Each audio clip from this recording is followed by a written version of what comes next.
வணக்கம் my dear zonemates, welcome to Shafi zone. நான் உங்க ஷஃபி அண்ட் இன்னைக்கு நம்ம பார்க்க போறது, நீங்க ஜாதிய இனம்ங்கறீங்க. எது இனம்? மாடு மாடு இனம், ஆடு ஆடு இனம், மனுஷ மனுஷ இனம், சாதி சாதி இனம் தான் சார். எவ்வளவோ நல்லது பண்ணலாம், போய் அதை பண்ணுங்க. தேவையில்லாம ஏங்க போட்டுக்கிட்டு உயிரை போட்டு வாங்குறீங்க? ஒரு இனத்தை காக்க வந்தது கலப்பு திருமணம் அல்ல, ஒரு இனத்தை அழிக்க வந்ததுதான் கலப்பு திருமணம் சார். இப்படி ஜாதி சண்டை மத சண்டையை பாக்குறப்ப தெரியுது நாம இன்னும் பிறந்த மாதிரி இருக்கும்.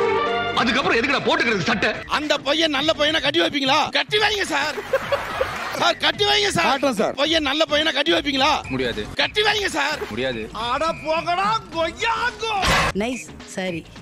ஒண்ணுமே கேட்கல, விசா கொடுத்துட்டான். Okay visa. அமெரிக்க விசா வாங்குவது எப்படி? இது ரொம்ப புதுசா உள்ளதா இருக்கு. வழக்கம் போல தான் நீனான எபிசோட்ஸ்ல கிடைச்ச இன்ட்ரெஸ்டிங்கான கண்டென்ட்ஸும் அதே மாதிரி தமிழால ரீசெண்டா அந்த ஜாதியை வச்சு ஒரு டிபேட் ஒன்று போச்சு. அதுவுமே ரொம்ப இன்ட்ரெஸ்டிங்கா இருந்துச்சு. ஸோ அது ரெண்டு தான் இன்னைக்கு நம்ம பார்க்க போறோம். பார்த்துடலாமா?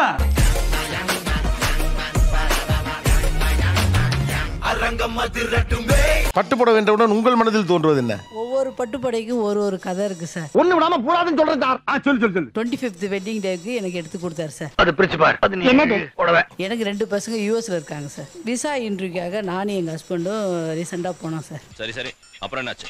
போகும்போது நான் தலையில பட்டு சாரியை கட்டிக்கிட்டு போனேன். எங்க வர கோயிலுக்கு போற மாதிரி வரையன? இல்ல நான் பட்டு சாரி தான் கட்டிட்டு வருவாங்க. ஐயோ சூப்பரா இருக்கு, கிளம்பு போமா போ அப்படின்னு சொல்லிட்டு போனேன் சார். ஏன்னா அவங்க கேட்டது ஒரே கேள்வி, நைஸ் சாரி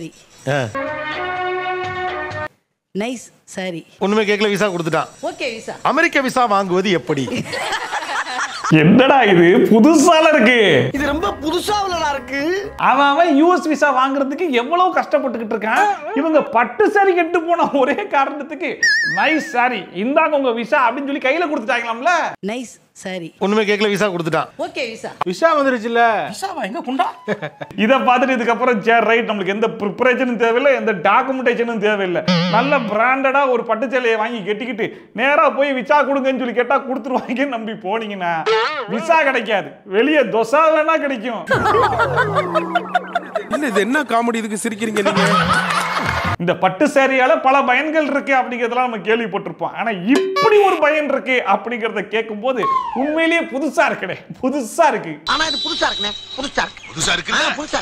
ஸ்டைலிஷா இருக்கு, ட்ரெடிஷனலா இருக்கு, ஃபேசினேட்டிங்கா இருக்கு. ஆனா அதை அணிவதில் உங்களுக்கு என்ன பிரச்சனை? Good question.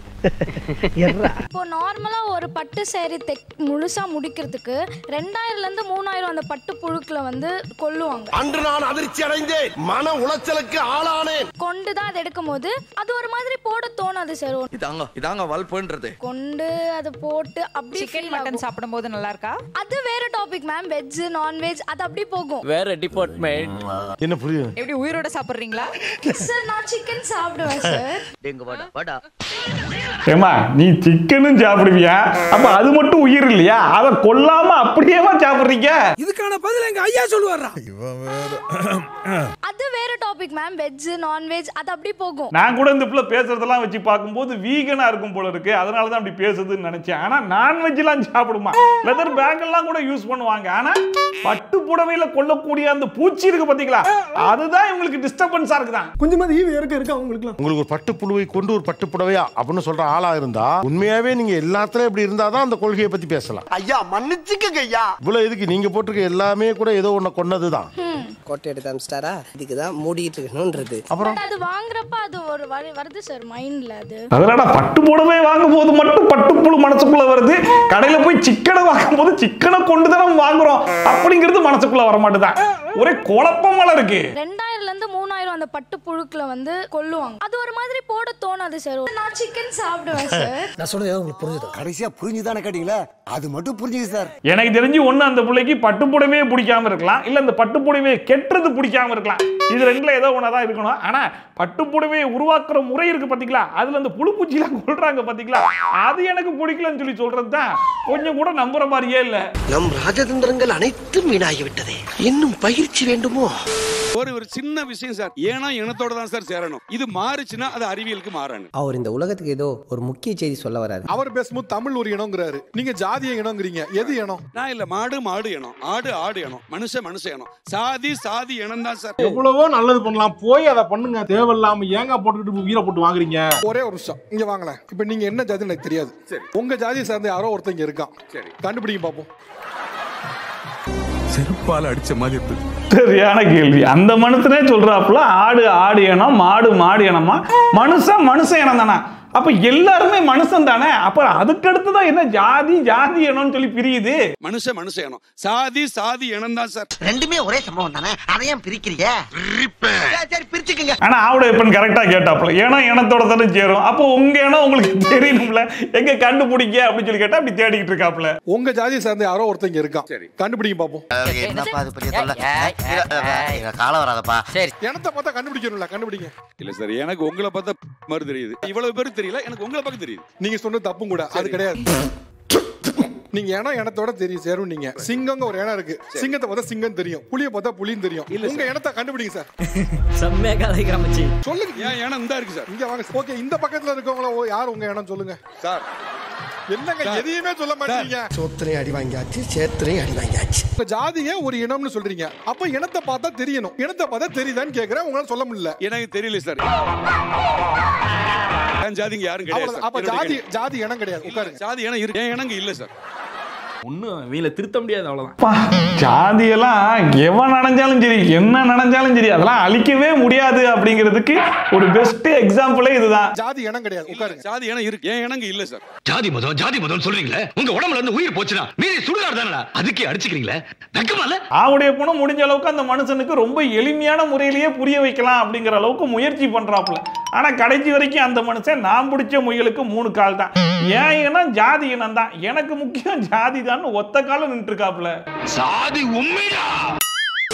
நான் ஜாதி மாதிரி திருமணம் பண்ணதுனால எனக்கு நிறைய கொடுமைகள் வந்துச்சு, ஒதுக்கப்பட்டேன்னு சொன்னாங்க. உங்களுக்கு கொஞ்சம் கூட உங்களுக்கு யாருக்குமே ஒரு குற்ற உணர்ச்சி அவன் ஆட்படவே இல்லையா? உங்களுக்கு குற்ற உணர்ச்சி இருந்துச்சா? இந்த குத்த உணர்வு தான் என்ன கொன்னு எடுக்கு. ஓகே சொல்லுங்க. ஓகே சொல்லுங்க. அவர்கள் சொல்லும் பொழுது எனக்கு குற்ற உணர்ச்சியாக இருந்தது. என்ன மனுஷன்? ஆனால் அவர்கள் கலப்பு திருமணம் செய்ததால் தான் இத்தகைய நிகழ்வு நடந்தது என்று நினைக்கும் போது அது அதைவிட குற்ற உணர்ச்சியாக இருக்கிறது. போதுண்டா, உயிர் போற மாதிரி இருக்கிறாரு. அதாவது அவருக்கு அந்த கதையை கேட்டு குற்ற உணர்ச்சி வரலையா? அதாவது இப்படி கலப்பு திருமணம் பண்ணதுனால தான் இப்படி ஒரு சம்பவமே நடந்துச்சு, அது பண்ணாம இருந்திருக்கலாமே அப்படிங்கிற மாதிரி ஒரு குற்ற உணர்ச்சி வந்துச்சான். அவர்கள் கலப்பு திருமணம் செய்ததால் தான் இத்தகைய நிகழ்வு நடந்தது என்று நினைக்கும் போது அது அதைவிட குற்ற உணர்ச்சியாக இருக்கிறது. இது காட்டு முன்னாடி தானே, எப்ப உங்களுக்கு புரிய போகுது? நான் கூட சரி ரைட், இந்த மாதிரி கதையெல்லாம் கேட்டு குற்ற உணர்ச்சியா ஃபீல் பண்றாங்க, அட்லீஸ்ட் இங்க இருக்கிற ஒரு 4 பேராச்சு இந்த ஷோ மூலியமா திருந்திருவாங்க போல இருக்கு அப்படின்னு சொல்லி பார்த்தா இவங்கெல்லாம் திருத்தவே முடியாது அப்படிங்கறத இங்கேயே ப்ரூவ் பண்ணிட்டாங்க. இவனெல்லாம் திருத்தவே முடியாது, கலிகாலம். நீங்க தப்பு பண்ணதுனாலதான் தண்டனை. எது தப்பு? கலப்பு திருமணம் செய்வது தவறு, அந்த தவறுக்கான தண்டனையை அவர்கள் அனுபவித்திருக்கிறார்கள். நீ சொன்ன வாக்கியத்தை தஞ்சாவூர் கோயில் கல்வெட்டுல வெட்டி வச்சிட்டு பக்கத்திலேயே நீ உட்கார்ந்துக்க. அவங்களுக்கு தெரியுது, அவங்களுக்கு தெரிய மாட்டேங்குது. என்னுடைய பண்பாட்டையும் நாகரிகத்தையும் நான் காக்கணும் அப்படின்னு நான் நினைக்கிறேன். அதை ஏன் நீங்க கெடுக்கிறீங்க? இன்று நீங்கள் ஒரு மாநிலத்துக்குள் திருமணம் செய்து கொள்வீர்கள், நாளை தெலுங்கு, கன்னடம், மலையாளம், இந்தி என்று மாற்றி மாற்றி திருமணம் செய்யும் பொழுது ஒரு மொழியின் ஆதிக்கம் தமிழ் மொழியின் மீது படர்கிறது. பாத்தியா? சொல்லுங்க. கேட்டேன். இந்தியாவில் ஆரம்பிச்சு இங்கிலாந்து போயிட்டு அதனால் ஒரு இனத்தை காக்க வந்தது கலப்பு திருமணம் அல்ல, ஒரு இனத்தை அழிக்க வந்ததுதான் கலப்பு திருமணம். சார் நான் போறேன். என்னடா இது, ஜாதியில ஆரம்பிச்சு லாங்குவேஜ் வரைக்கும் போயிட்டு இருக்காரு. அதாவது ஜாதி விட்டு ஜாதி கல்யாணம் பண்றதுனால மட்டும் இல்லையாமா, மத்த லாங்குவேஜோட சம்பந்தம் வச்சுக்கிட்டாலே நம்ம லாங்குவேஜ் அழிஞ்சு போயிருமா. அப்படி அழிய விடாம காக்கிறதுக்கு தான் நம்ம பட்டிமன்ற பேச்சாளர் இவ்வளவு பாடுபடுறாராமா. காக்க வந்தது கலப்பு திருமணம் அல்ல, ஒரு இனத்தை அழிக்க வந்ததுதான் கலப்பு திருமணம். சார் அதுலயும் இந்த மனுஷன் பேசுறதுல எதுவுமே ஒரு நியாயமா இருக்கிற மாதிரி தெரியல. ஆனாலும் பாருங்க, மொழியை காக்க, என் இடத்தை காக்க தான் நான் பேசி கொண்டிருக்கிறேன் அப்படின்னு சொல்லிட்டு ஹை பிட்ச் லோ பிட்ச் வர வருது. அதுல நாளை தெலுங்கு, கன்னடம், மலையாளம் ஒரே நாளத்துக்குள்ள வெவ்வேறு ஜாதி திருமணம் செஞ்சுக்கிறோம். அப்படியே பண்ணிட்டோமே, நாளைக்கு வேற்றுமொழி திருமணம் செஞ்சா என்ன அப்படின்னு சொல்றோம். நாளைக்கு போய் தெலுங்கு, கன்னடா, மலையாளத்துல பண்றோம். தமிழுக்கான சேஃப்டி என்ன சார்? தமிழ் என்று பெருமை பாடும் இந்த தமிழ்நாட்டிலே தமிழுக்கான சேஃப்டி இல்லை என்றால் இன்னும் பேசிக்கிட்டு தான் சார் இருக்கா? எதுக்கு அந்த கலப்பு திருமணம் சொல்லுங்கள். நான் சேஃப்டி இல்லைன்னு சொல்ல, நீங்க சேஃப்டி இல்லைன்னு நீங்க ஏன் சேஃப்டி இல்லைன்னு கேட்டேன். ஏனென்றால் மறுபடியுமா? அப்ப நான் டீ சாப்பிட்டேன். இது வேற மேட்டரா? அப்படியா? சொல்லுங்க. மற்ற மொழிகள் நமது மொழியின் மேல் ஆதிக்கம் செலுத்திவிடும் என்ற அச்சம் எங்களுக்கு உள்ளது சார். எப்படி ஆதிக்கம் செலுத்தும் சார்? எப்படின்னு கேட்கணும். ஐயோ, எந்த ட்ரெண்ட்ல பேசினாலும் எந்த ரூட்ல போனாலும் விடவே மாட்டேங்கிறானே, நான் என்ன பண்ணு. தெலுங்கு அப்புறம் தமிழ் இந்த மாதிரி கல்யாணம் பண்றாங்க. அந்த குழந்தை நீங்க எது சார் பேசும்? ஓஹோ, மன்னனிடம் நீ கேள்வி கேட்கிறாயா? எந்த மொழி சொல்லி கொடுக்காங்களோ பேசுவோம், ரெண்டும் பேசுவோம். சப்போஸ் தெலுங்கு ஆதிக்கம் செலுத்தினா என்ன பண்ணுவீங்க? என்ன பண்ணுவீங்க? சப்போஸ் ஆங்கில வார்த்தையாச்சே தமிழில் பேசி கொண்டிருந்தீர்கள். அதாவது ரசாயன கெமிக்கல் இல்ல இங்க பாருங்க சார், அதாவது சாரும் ஆங்கில வார்த்தை ஐயா என்று கூறுங்கள். ஐயா ஐயா, உங்களை காட்டிலும் எனக்கு தமிழ் பற்று அதிகம் ஐயா. நீங்கள் தமிழ் கதைக்கிறீர்கள் என்று ஆங்கிலத்தில் கதைத்தால் நான் உங்களை விட மாட்டேன். மத்த லாங்குவேஜ் ஆதிக்கம் செலுத்திரும் சொல்லிட்டு சப்போஸ் சார் சொல்லிட்டு இவர்கிட்டயே வந்து ஆங்கிலத்துடைய ஆதிக்கம் அதிகமாக இருக்கிறது என்பதை நம்ம ஆவுடைய கரெக்டாக கேப்சர் செய்து விட்டார். இந்த மனுஷனை பாருங்களேன், ஏதோ பெரிய போராளி ரேஞ்சுக்கு பேசுறாப்புல. என் இனம், என் மொழி அப்படின்லாம் பேசுறா நம்ம நம்பிடுவோமா? சரி, இந்த மனுஷன் சொல்ற மாதிரியே மற்ற லாங்குவேஜில் கல்யாணம் பண்றதுனால அந்த லாங்குவேஜில் ஆதிக்கம் செலுத்திடுவாங்க, அதனால நம்ம மொழி வந்து அழியறதுக்கான வாய்ப்பு இருக்கு அப்படின்னே வச்சுப்போமே. சரி, ரைட். அப்ப நம்ம மொழியிலேயே வேற ஜாதியில கல்யாணம் பண்ணிக்கலாம் அப்படின்னு சொல்லிக்கிட்டா அது பண்ணக்கூடாதாமா? அதாவது ஜாதியை மறைக்கிறதுக்கு மொழியை யூஸ் பண்றாப்ல. அப்படி பச்சையா சொல்ல முடியாது, ஒரு யூகமா சொல்லலாம்.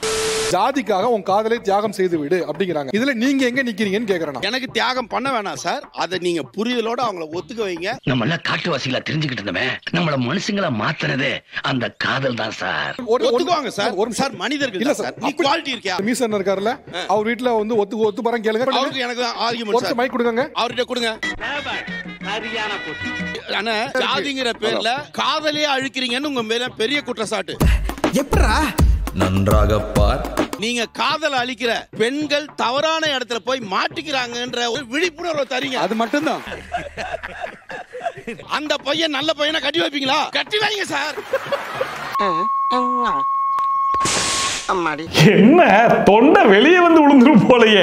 கடைசி வரைக்கும் அந்த மனுஷன் சொல்ற மாதிரி தெரியல, இவருதான் ஆணித்தரமா பேசிக்கிட்டு இருக்காப்ல. அந்த பையன் நல்ல பையனை கட்டி வைப்பீங்களா? கட்டி வைங்க சார். சரி, ரைட். என்ன சொல்றாங்கன்னு பாப்போம். சார் கட்டி வைங்க சார். காட்டுறோம் சார். அப்ப சமுதாயம் தாண்டி இல்ல சார், அப்ப தப்பு எங்க குடும்பத்துல தப்பு. நீங்க என்ன சிரிக்கிறீங்க? வருதே. பையன் நல்ல பையனா நல்ல பொண்ணா? ஏன் ஜாதி? அது வேண்டாம், அது கொளுத்துங்க. ஜாதிதான் கொளுத்துங்க. எவ்வளவு முக்கிராலும் நடக்காது. இனி தூக்கு தண்டனை நீங்க சார். ஏன் சார்? சார் நம்ம அடுத்ததுக்கு போலாம். சார் அவர் போக முடியாது. அடுத்ததுக்கு போலாமா? எப்படி பார்த்தாலும் மனுஷனுங்க தான், நம்ம சொன்னா புரிஞ்சுப்பாங்க அப்படின்னு சொல்லி ஆரம்பிச்சாப்ல. கடைசியில எனக்கு தூக்கு தண்டனையே கொடுத்தாலும் என் ஜாதி தான் முக்கியம்னு. சரி, ரைட் சார், இவரை விட்டுருக்க, நம்ம நெக்ஸ்ட் பேஷண்ட்டுக்கு போலாம்னு சொல்லி மாறிட்டாப்ல. இனி தூக்கு தண்டனை நீங்க சார். ஏன் சார்? நம்ம அடுத்ததுக்கு போலாம். அவர் போக முடியாது. முன்னாடி தலை குனிஞ்சு உட்கார்ந்திருக்கமா. ஸ்டார்டிங்ல அவர் சொல்றதுக்கு எல்லாத்துக்குமே ஆமா சார், கரெக்ட் சார் அப்படிங்கிற மாதிரி கம்பெனி கொடுத்தோன்னே சரி ரைட், இவரை ஈஸியா கன்வின்ஸ் பண்ணிடலாம் போலயே அப்படிங்கிற மாதிரி நம்பிட்டாப்ல. கடைசியா ஜாதிக்கு வந்த உடனே தான் சரி இது வேலைக்காகாது போல இருக்குன்னு சொல்லி மன உளைச்சலுக்கே ஆளாயிட்டாரு. பையன் நல்ல பையனை கட்டி வைப்பீங்களா? முடியாது. கட்டி வைங்க சார். முடியாது. அட போகடா கொய்யாகோ. ஆக மொத்தத்துல ஒரு பெரியார் இல்ல, இன்னும் 400 பெரியாரே பிறந்து வந்தாலும் இந்த மாதிரி ஆட்களை நம்மளால திருத்த முடியாது அப்படிங்கிறது மட்டும் தெளிவா தெரிஞ்சு போச்சு. ஜாதி வேணாம் அப்படிங்கிற மாதிரி நாங்க சொல்லல, ஜாதி இல்லாம இருந்தா நல்லா இருக்கும் அப்படிங்கிற மாதிரி தான் நம்ம சொல்ல வரோம். மனுஷனா பார்ப்போம், ஏன் ஜாதியை வச்சு பிரிச்சு பார்க்கணுன்றது மட்டும் தான் நம்மளுடைய கேள்வி. இந்த ஜாதிக்கு பொறுத்தவரை சொல்றதை விட இத சாதிக்க பொறுத்தவரை சொல்லுங்கடா, நாடு உங்களுக்கு சல்யூட் அடிக்கும். சின்ன சின்ன விஷயங்கள் உங்களை குழந்தையாவே பார்த்துட்டு இருக்காங்க சார். வீட்டில் பாத்ரூம் போனாலே சொல்லிட்டு தான் சார் போகணும். இது எனக்கு புரியலையே. அம்மா தூங்கிட்டு இருக்காங்கன்னா நான் வந்து டிஸ்டர்ப் பண்ணாம பாத்ரூம் போனேன்னா ஃபோன் பண்ணுவாங்க. பாத்ரூம்ல நான் ஃபோன் வச்சுட்டு இருப்பேன், ஃபோன் பண்ணுவாங்க, எங்க இருக்க? பாத்ரூம்ல. ஓகே வை. எப்படி சிக்கிரிக்கம் பாத்தியாப்பா? அந்த பாத்ரூம்லயும் அவர் செல் தான் யூஸ் பண்ணிட்டு இருப்பார், மொபைல் பார்த்துட்டே இருப்பாரு. அதுக்காக நான் என்ன பண்ணுவேன், முடிச்சிட்டியா குட்டி? போகும்போது மொபைலை கொடுத்துட்டு போன்னு கையோட வாங்கினா ஓகே. அதானே உலக வழக்கம். அதை விட்டுட்டு உள்ள போன பிறகு ஃபோன் பண்ணி பாத்ரூம்ல இருக்கியா? ஓகே அப்படின்னா எனக்கு புரியலையே. அது உங்களுக்கு மட்டும் இல்ல, எங்களுக்குமே புரியலையே. புரியல. இப்பெல்லாம் ஸ்கூல்லேயே கூட ஓரளவுக்கு வளர்ந்துட்டாங்க அப்படின்னா, எப்பா டாய்லெட்டுக்கெல்லாம் கேட்க வேணாம், நீங்களே போயிட்டு வந்துருங்க அப்படிங்கிற மாதிரி சொல்ற அளவுக்கு வந்துருச்சு. ஆனா வீட்டுல அம்மா கிட்ட டாய்லெட்டுக்கு போகும்போது கேட்டுட்டு போகணும் அப்படிங்கறதெல்லாம் விசித்திரமானடா இருக்கு. நான் கூட இந்த அம்மா சொல்லும் போது என்ன நினைச்சேன்னா, சரி ரைட்டு, பையன் பாத்ரூமுக்கு போகும்போது கூட போனோட போறானேன்ற ஒரு பயத்துல தான் இந்த மாதிரி பண்றாங்க போல அப்படின்னு சொல்லி பார்த்தா, பையன் பாத்ரூமுக்கு போனை எடுத்துட்டு போனதுக்கு அப்புறமா போன் பண்ணி தம்பி பாத்ரூம்லயா இருக்க அப்படின்னு சொல்லி செக் பண்ணிப்பாங்களாம். போனை வாங்கி வச்சுட்டு உள்ள அனுப்புறதுல ஒரு நியாயம் இருக்குது, உள்ள போனதுக்கு அப்புறம் போன் பண்ணி கேட்கறதுல என்னமா நியாயம் இருக்கு? எனக்கு லாஜிக் இருக்குது. இல்லதான் என்ன பண்றது?